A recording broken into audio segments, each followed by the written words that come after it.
Zamaru ina hauzik si am fresh oiba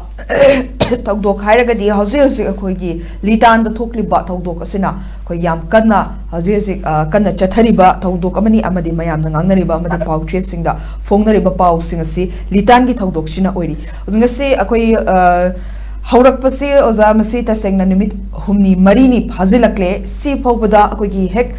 formation of government si same kraba matungda deputy CM chief minister hab kraba matung wasak law kraba matung tongan ba development gi thabak thauram sing paikhalak pagi hek thangnaba mikup ta haiba tare khanghaudana sigumba litan da karigumba wahau amadagi kaishu leitaba wahau amagidagi sumaina irang chauna thoklakpa yummai thabna chingba sigumba kayasi hauzik su chathari ngarang maktasu koi ahenba security forcing thazalaga koigi yengsinaba hotnarabasu mai pakidre habatai makata na dum khana chainaba amadi nongmai kapnaba se leptri aduga koigi leiriba emergency laukthok na koigi security leina adum nakalani gi marakta convince tongnaba koigi leiriba Tangkhul gi amadi Kuki gi marakta gi leiriba miyam ka unaraga wari sanari ngai cherekta su adum naka thaidoga adum nong khutokna bagi thongtok se adum taki amadi yummai su dum tharaki bani hauzik oiriba situation sida kugi president rule leram sum yenglakpa matamda Manipur da me humdagi yummai thaba kaya ama chatharakle masigi tungda president rule amuk leirakle president rule gi lengak asisu mayam gi apamdu muk oikide aduga popular government ma lengak ama semle hairaga masigi tungda muk litan da sigumba pamdaba thodok haib tare sigumba tholop se oza santan kamain thaminingi changkriba additional gi security forcing do kai dauraga leibano haibu wahang ama kaksu dum hangningli kai gum election ba amtang ngamdrbra haibu koigi election na ba honari haiba khakta natana koi kai gum ba amta di taba phangde hai tare oza santan kamain thamini sanai mam thuiba thodok si yam nuaite ko nuaite Manipur si tangdurei taba ingtapa haran si sanai lemin madumba so imaleba Manipur ma oira adra haibagi koi dum thajaba ma koi da expect amai dare ko tai phana sagi nongna government form tor matungda no chief minister koi respected member hai dare respected honorable koi chief minister nongna pubiri ba koi tamok kham chana su magi announcement na hangi tv announcement da Kuki any kind of housing paisasing tampakta masagi masai yang ba khotpa lakma tam madu dai ta kuding ma government pugani ga na yam kana phung law gi bori ko dum tari hai tare ko ada koina sai area si to koina yeng bu yari si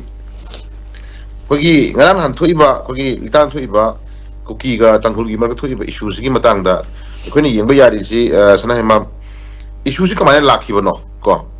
kai gi da mus kam saw issue mo o heli ba na si ko kan ko ne da yaroi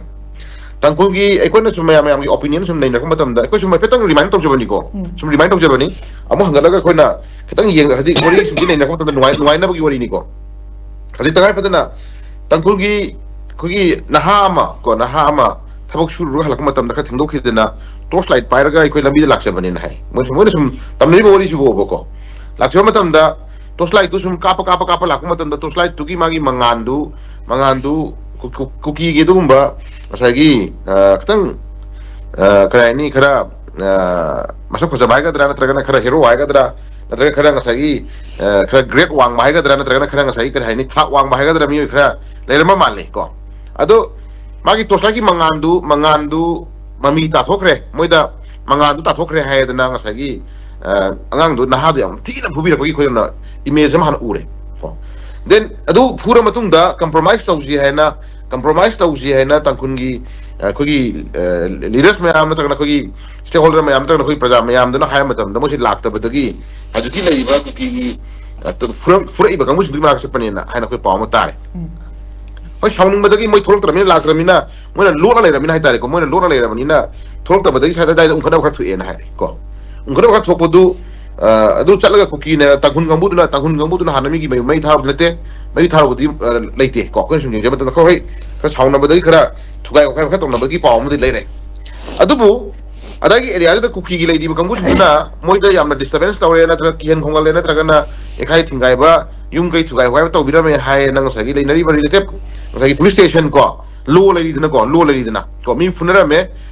me hai ba gi sumai lo leidi mamai thugai ba gi su lo leidi yum thugai ra me ha du lo leidi na ko lu du ki beyond wang ba sina ta ko di Kuki gi leiba magi leiba paring si yamna kui pre plan tawraga ko any kind of community any kind of kana gumba mioi khana hek harkuma tamda hek hakuna tukta retire tawna bagi moi pre plan tawra leiba gi mami dum tare habi kudam do takira ki ko se kudam moina adamai tawra thoka halakan khawdana koi khara da ba thoya irang thoya ko det sabe da irang thoya ko irang thoma tung si da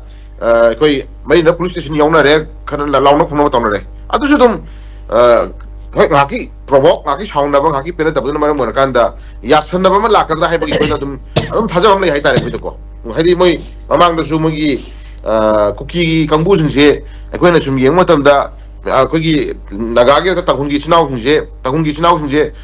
bas ta lakot khara phubi rakpa ko ama da pi sa khara phurakpa Oaknao ma kongaga okmasa ma kongai rosina gumba lupa lak mari manga fine thilai rosina gumba yam tawidana kuki kangbu jingse ko mi phudu ni mi phuruni mi kaukseluni mi hatuni natra mi nupida phayang tureng tawruni natra kana any kanom to phayang tureng tawruni aduga ngasagi Oaknao ma kongaga rosina ba ko Oaknao ma kongaga rosina ba dagi lupa lak mari manga kongai rosina ba lupa lanim kongai rosina ba yam tawi mi kuki kangbu je adamaina moisi